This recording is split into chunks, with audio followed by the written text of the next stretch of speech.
Yahoo minasan, welcome back again with Mr. K di sini. Jumpa lagi di pembahasan One Punch Man guys. Pada kesempatan kali ini Mr. K bakal ngebahas soal apa saja yang terjadi di manga One Punch Man versi Murata Sensei chapter 174. Walau ya telat sih. Ya biasalah kalian kenal Mr. K sendiri.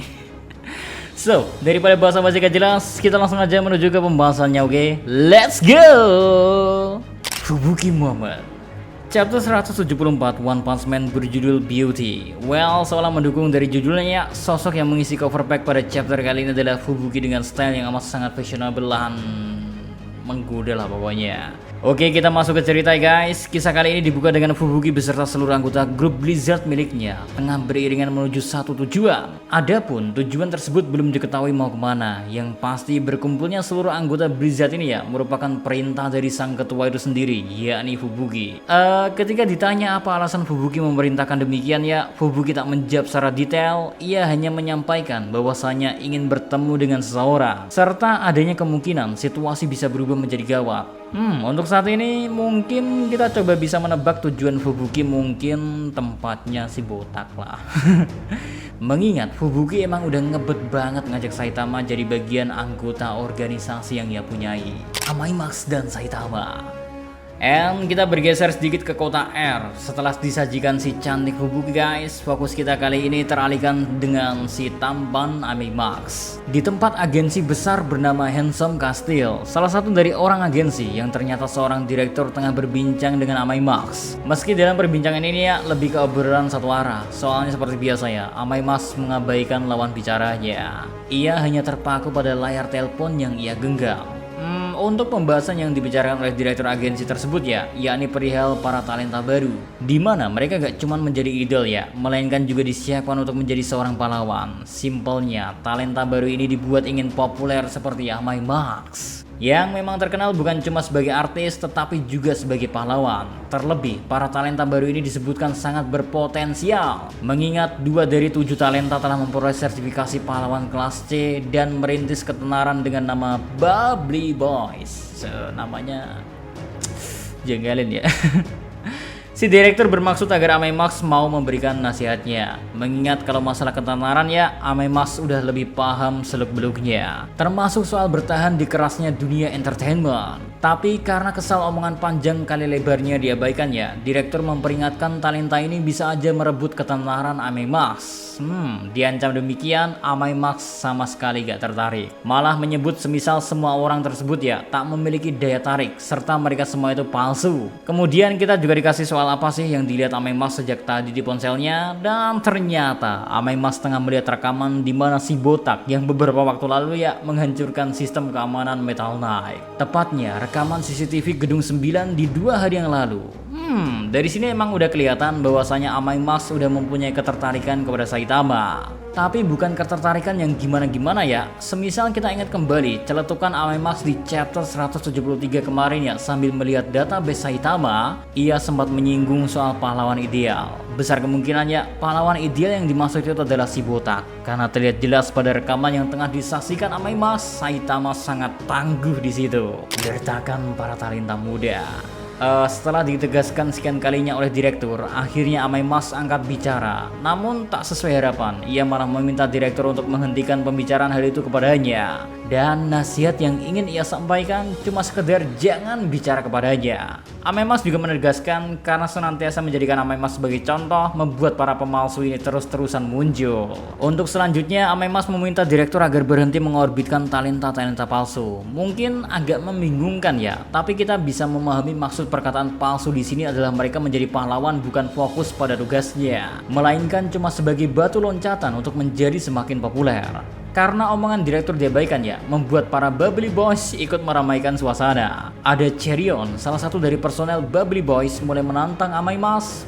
Tanpa segan ia mengecap Amaimax sombong lantaran udah lebih dulu populer dibandingkan mereka. Malah mereka bilang ya, jika terus-terusan sombong, mereka yakin akan sanggup mengejar posisi Amai Max.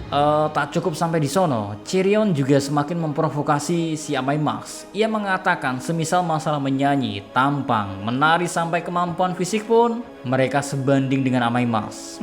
Pembicaraan semakin memanas ketika ada satu personel yang menyampaikan unek-unek direktur soal keresahan sang direktur karena Amai Max menjalani profesi pahlawan dan artis bersamaan. Apa yang dilakukan Amai Max membuat agensi berharap ia fokus saja di entertainment. Itulah yang membuat para talenta muda ini yakin tak ada yang salah dengan menjadikan pahlawan sekedar batu loncatan. Toh nyatanya Amai Max melakukan hal yang sama dan hanya menjadi orang bimbang karena tak bisa memilih di antara keduanya. Well, ocehan mereka semakin diperkuat dengan membalikan kata-kata Amai Max bahwa Amai Max sendiri juga sama palsunya dengan mereka. Karenanya jika Amai Max serius, ia harus keluar dari tugasnya sebagai pahlawan. Balasan Amai Max. Wah, dicemooh sekian rupa oleh boyband baru ini ya. Akhirnya membuat Amai Max panas guys. Sekali lagi, ia menegaskan gelar pahlawan bukan sesuatu yang bisa dilakukan untuk sekedar jadi batu loncatan. Ia menantang semua talenta muda untuk menganggapnya sebagai monster dan menanti tindakan mereka semisal hal itu jadi kenyataan. Well, Babili Boys sumringah menghadapi tantangan Amai Max dan siap melawan dengan perbandingan 1 lawan 7.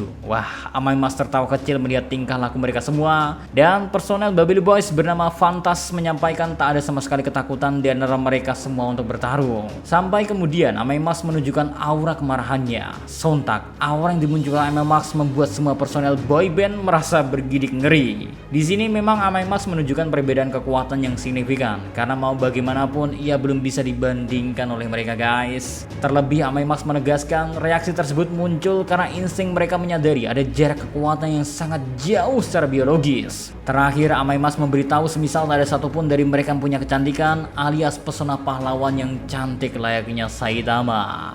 Again and again ya, cantik di sini mungkin dimaksudkan soal karisma seorang pahlawan, bukan kecantikan wajah. Jadi chapter kali ini ya memang berfokus menyampaikan soal kekaguman Amai Max pada aura pahlawan yang dimiliki oleh Saitama dan membuat Amai Max mengagumi Saitama sebagai sosok pahlawan ideal baginya. Kamu Saitama. Oke, setelah terus-terusan berfokus sama Amai Max dan Mr. K juga bosan dengan ngomongin dia mulu. Kini akhirnya kita dipertemukan kembali dengan tingkah laku sang tokoh utama. Ia kembali kedatangan 3 tamu pahlawan kelas A yang sebelumnya udah datang, tapi malah ketemu King. Tingkah kocak Saitama udah langsung ditunjukin nih, soalnya ia nyajiin minuman pakai gelas retak. Ingat ya guys, irit yang utama. Selagi bisa digunakan ya terus digunakan aja. Well, Saitama tak mengenali ketiganya dan membuat mereka bertiga memperkenalkan diri. Mereka adalah Forte, Butterfly DX, serta Chento. Yang paling sombong di antara mereka sih Forte. Ia kelihatan banget pengen lebih superior daripada Saitama, tapi selalu gagal. Pertama ia tanya usia, gak taunya lebih tua Saitama. Kedua soal kepindahan, Forte merasa lebih dulu padahal tempatnya baru dibuka 2 minggu yang lalu lah. Yang berarti baik Saitama maupun Forte sama-sama penghuni baru. Untungnya ya Saitama masih sabar ngadepin mereka bertiga, alhasil tanggapan dia ya santuy lah. Oh iya, ada panel unik di mana menunjukkan Rover serta Black Storm yang lagi nunggu di depan pintu apartemen Saitama guys. Kayaknya nunggu disuruh masuk sama calon tuannya. And next, sesi perkenalan kemudian menjadi semakin intens ketika Centot membuka topeng kodoknya dan membuat Saitama bingung. Dijelasin semisal Centot itu ahli bela diri, namun pemalu dan memilih menggunakan topeng yang membuatnya populer di kalangan anak-anak. Selanjutnya, giliran Butterfly DX yang unjuk gigi. Saat Saitama bilang ia tak pernah dengar soal nama itu, membuat Butterfly DX ingin melakukan klaim. Hasilnya, ia pergi untuk menggunakan kostum pahlawan yang amat sangat bisa bikin meripat pedes lah. Karena apa yang ia tunjukkan sekilas mirip dengan Puri-Puri Prisoner, malah lebih parah sih. Ya gak tahu dah. Lanjut, Butterfly DX memberitahu Saitama semisal ia sangat populer di TV swasta. Rupanya Saitama tak pernah menonton siaran TV swasta lantaran TV miliknya cuma menayangkan berita cuaca dan bencana. Plus mengingatkan agar bulu Butterfly DX gak mengotori apartemen Saitama guys. And last, giliran Forte yang kembali ingin menunjukkan dirinya. Ia menjelaskan semisal ia dikenal sebagai sosok yang cool dan badass. Forte juga menyampaikan gaya bertarungnya yang mengikuti ritme musik. Well, Saitama menanggapi apa yang dilakukan Forte, yaitu bertarung mengikuti ritme musik itu aneh dan tidak berguna. Alhasil Forte marah pada perkataan Saitama dan menantangnya duel 1 by 1. Ya, kita sebagai penggemar One Punch Man ya tahulah ini perbuatan sia-sia. And Moment 40 ngajak Saitama Baiwan ya menjadi penutup pada chapter 174. So itu dulu yang bisa Mr. K sampaikan terkait chapter 174 kali ini guys. Mungkin besok atau minggu depan atau bulan depan terkait chapter berikutnya. Ya sebenarnya udah keluar tapi tinggal mood aja lah. So see you next time. Adios, stay safe everyone. Salam anime.